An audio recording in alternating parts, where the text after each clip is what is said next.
So, hello guys! This is ako si RC again. And for today's video guys, magte-taste test tayo sa bago kong nabilhan ng cakes. And it is Crazy Oven by Joy. Taga dito lang siya actually. Actually, sikat siya, I think. And pinafollow ko siya sa page niya. And matagal na akong matagal ko na gustong matikman yung mga cakes niya kasi nagbe-bake siya.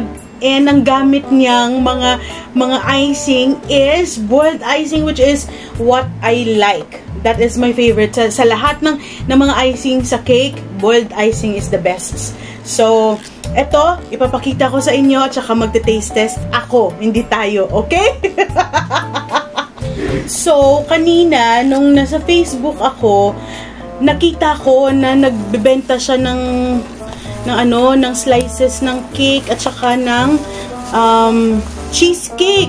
So parang yung isa na siya na oh my god. Oh no. Na sila. Oh my god. Actually malapit lang siya dito sa amin. Yung Chef Joy. So, kanina talaga, na-timing talaga, na nasa Facebook ako, tapos sabi niya, may tira pa siyang cheesecake. So, minessage ko siya, and kasi baka makabili ako or something. So, I did nga.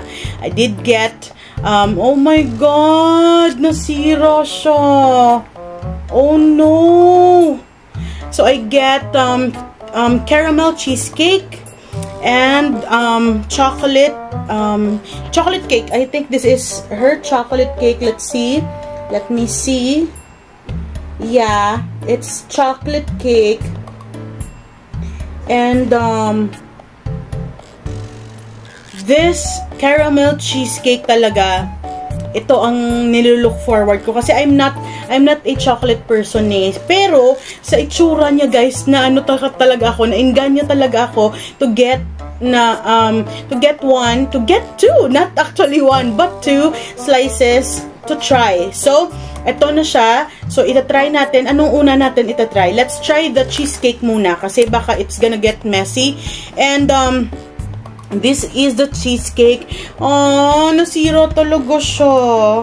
Oh no. So, let's see. Paano ko ba ma-open to? Parang baliktad ata. Baliktad ba? So, eto. Oh! Oh no!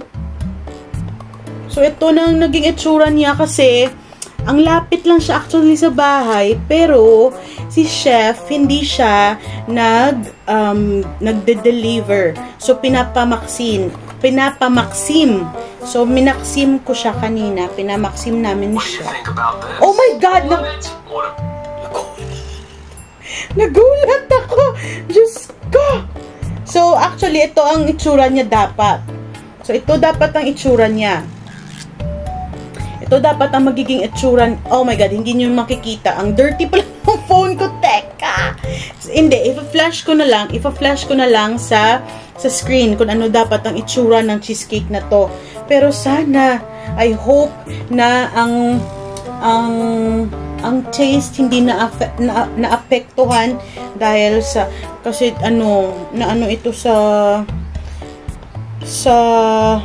motorcycle.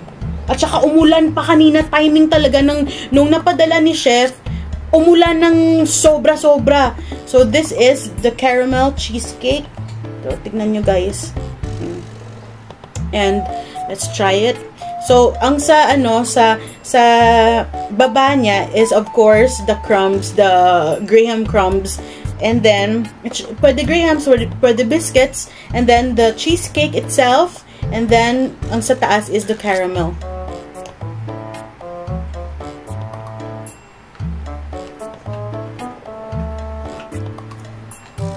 Actually, masarap siya.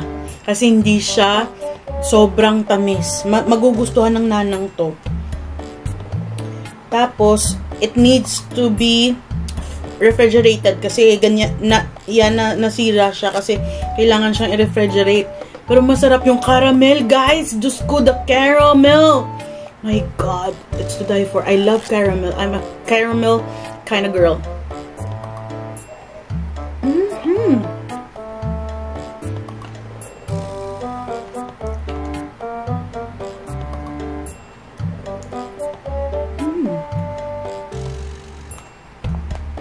Oh my God. This is so yummy. Actually, kakatapos ko lang kumain ng dinner. And, oh my God.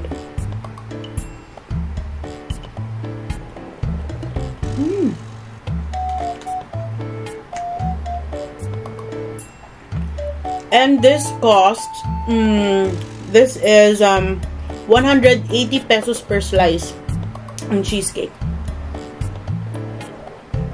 Sarap. Grabe. Tama na. Tama na, RC. Okay. So that is the caramel cheesecake. And the crumbs. Teka. Sampa ko muna yung paa ko. Ha? So that is the caramel cheesecake. And let's try the chocolate cake. And dulce de leche ata or caramel din ang sa ano. Sa ano niya, sa gitna niya. So let's open it. Oh no. Oh, the chocolate ganache andun na sa cover. Oh no, oh no, oh no. Oh, see, tignan nyo guys. Tignan nyo yung gilid. Kikita nyo ba? Kikita nyo yung caramel na yan? Ha? Actually, yung pagkita ko, pag send niya sa akin ng picture, yung caramel talaga ang nakita ko. Doon ako na nainganyo sa caramel. Kasi sobrang kapal ng caramel. Tignan nyo. Ooh! Teka, kasi baka mahulog. Oh, tignan nyo. Tignan nyo guys. Oh. Oh. Yung caramel, sobrang thick. Sobrang thick ng caramel. Oh my God.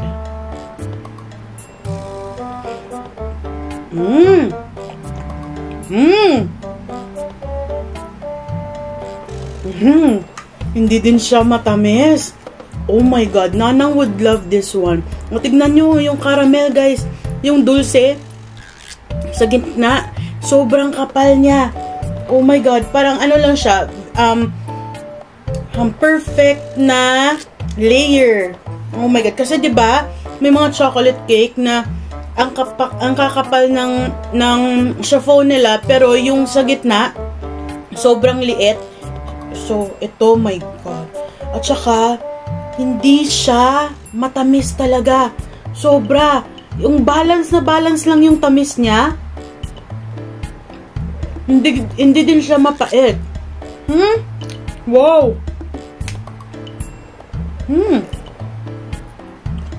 Minsan lang ako nagkakagusto sa mga chocolate cake talaga. Kasi hindi ko sila talaga type. Meron akong chocolate cake na nagustuhan din.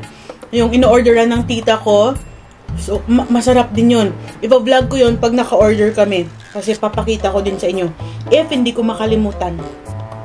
So, oh my God. So, this one, this chocolate cake, it costs 140 pesos per slice. So, I got two. And I got two of the caramel cheesecake as well. I think this is a no-bake cheesecake. I have to ask. Kasi parang nakita ko sa post niya, parang it's like no-bake cheesecake eh. This is good.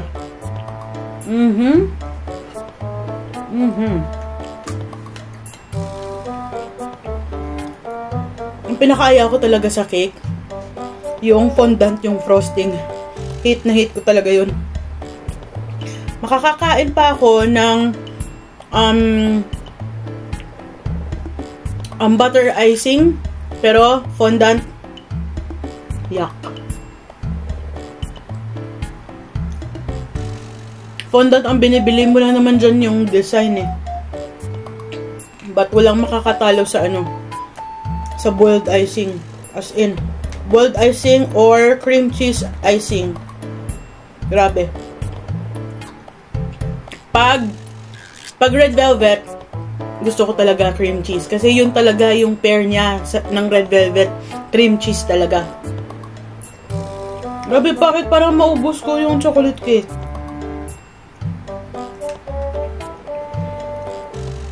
Take note guys, I am super busog. Kasi kakatapos ko lang talaga mag-dinner. Yung ulam ko is bistec. Ah, no! It's carne frita. And tinolang manok. Ang dami kong nakain. Pero ito, grabe. Parang gusto ko siyang ubusin. Oh my God. Sarap niya.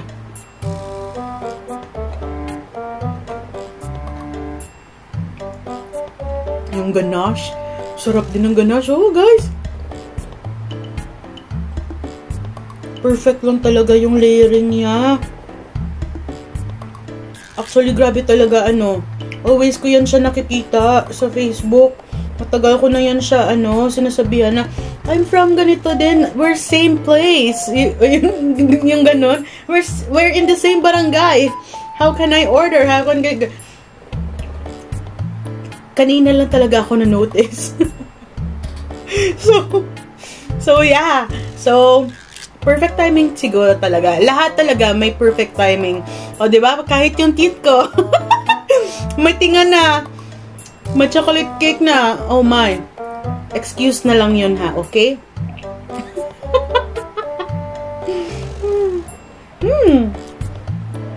So yummy. And very affordable. This is worth the price actually. It's worth the price.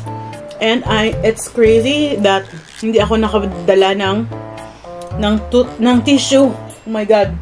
To wipe my mouth. And baka makarinig kayo ng mga tahol ng aso. Hindi namin aso yan. Sa kapitbahay na aso yan. And yeah. And teka nga, patanggal nga ng ano muna ng tinga kasi ang pangit tignan. So, I'm back. Wala ng tinga. I don't know. That drives me crazy talaga pag may tinga. Ay, nako.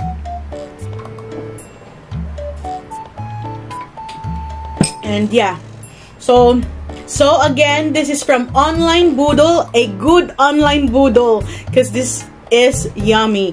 Both of these cakes are very yummy. Excuse me. And they are very affordable. Guys, it's worth the price. I think yung triplets ko dyan na si JC Baez, ano yan niya to eh, pina-follow niya to sa ano, sa Facebook. So, triplets, if nanonood ka, now, natikman ko na yung luto ni Chef Joy. So, again, this is the chocolate cake and the cheesecake. Yung cheesecake talaga, bugbog talaga siya sa, ano, sa biyahe. Kasi nagkalasog-lasog talaga siya. Ang sakit talaga ng ginawa sa kanya. Grabe talaga ang sakit na dinulot niya. Well, yes, this is what I bought and got tasted. So, I hope you guys like it. And again, this cost for 180 pesos, the caramel cheesecake, and the chocolate cake costs 140 pesos. And it's from Crazy Oven by Joy at Facebook. So, thank you guys so much. This is ako si RC. Again, I hope you guys nagutom kayo, natakam kayo sa pag-taste test ko. Hindi natin kasi ako lang nandito na nakakatikim. So, yeah. Thank you guys so much for being here. God bless you all at saka mag-ingat kayong lahat. Bye, everybody!